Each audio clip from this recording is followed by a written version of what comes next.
Have no fear, Jesus tells his disciples.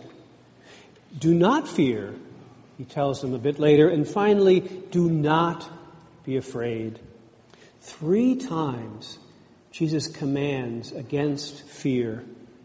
These threefold commands were given by Jesus just after he gathered the 12 and sent them out to the lost sheep of the house of Israel.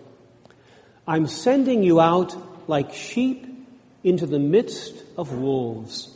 So be wise as serpents and innocent as doves. Beware of them, for they will hand you over to councils and flog you in their synagogues. Well, that does sound like something we might want to be afraid of. But most of our fears, I think, are much more mundane. John Shea describes it like this. Have you ever gone to your closet to look for something? And while browsing through your closet, you find an item of clothing that you'd completely forgotten you still had. You're genuinely surprised that this particular piece of clothing still exists because you've completely forgotten about it. In essence, that describes one of our deepest fears. Somewhere below our conscious awareness, somewhere in the recesses of our being, we worry that one day God will look down on this earth and with genuine surprise see that you or I exist and will exclaim in surprise, "My God, she's still alive. I'd completely forgotten about her." We experience this anxiety not so much in some conscious worry that we've fallen off God's radar screen, but in the constant, restless, insatiable worry that our lives are insignificant, that we're not leaving behind anything of permanence, that what we are doing isn't important enough, that we aren't special, and that we're destined to remain small town and small time, unknown and forgotten, anonymous nobodies swimming in a sea of anonymity. This anxiety is the opposite of faith, precisely because we do not trust that the God who gave us birth, desire, and talent will also give us significance, permanence, and immortality. Faith invites us to believe that our real significance is not to have our name put up on the billboards among the Hollywood stars, but that our names are written in heaven among the eternal stars. A place in God's heart gives us a significance and a permanence that the Hall of Fame does not. Do not be afraid, Jesus said. Everything that is hidden will one day be revealed. Well, the truth is, all of us have done things that we would just as soon keep hidden. We might be afraid if all we've ever done will one day come to light. But what Jesus is saying will be brought to light is not our hidden sin, files on the road, as Leonard Cohen calls them, but rather our hidden story, our hidden significance, our hidden specialness, our hidden dignity. We don't need to prove anything because God will prove it for us. We need only to trust that God will give us the significance and immortality we cannot guarantee of ourselves. Faith does not have you believe that there will be no worries, or that you will not make mistakes or betray, or that you or your loved ones won't sometimes also fall victim of accident, sickness, even death. What faith gives us is the assurance that God is good, that God can be trusted, that God won't forget you, and that despite any indication to the contrary, God is still solidly in charge of this universe. Faith assures us there's really nothing to fear. We are in safe hands. Are not 2 sparrows sold for a penny?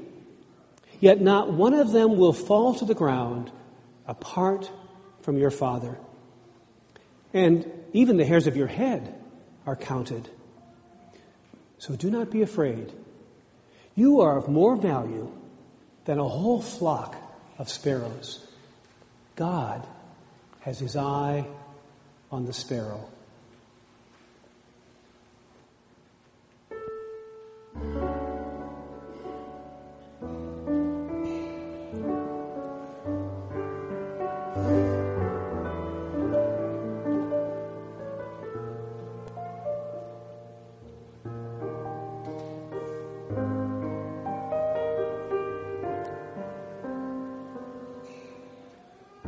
Why should I feel discouraged?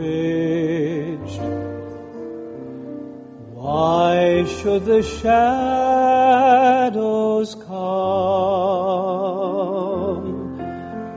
Why should my heart feel lonely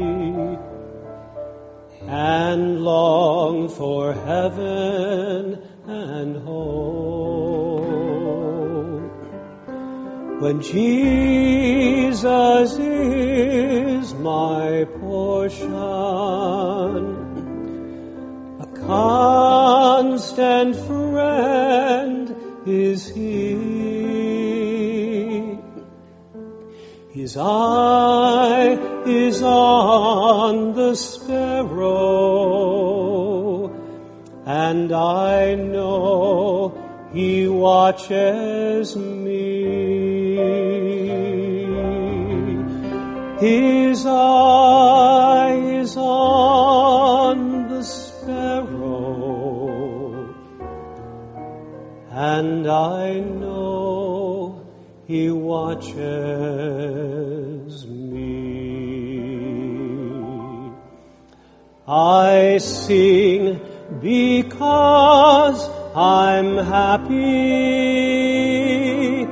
I sing because I'm free, for His eye is on the sparrow,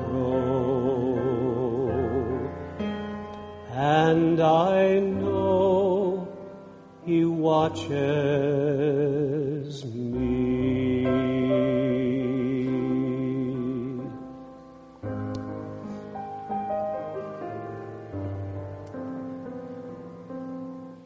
Whenever I am tempted, whenever clouds arise, when songs give place to sighing, and hope within me dies, I draw the closer to Him, for care He sets me free. His eye is on the sparrow, and I know He watches me. His eye is on the sparrow, and I know He watches me. I sing because I'm happy. I sing because I'm free, for His eye is on the sparrow, and I know He watches. Yes, I know He watches, for I know He watches.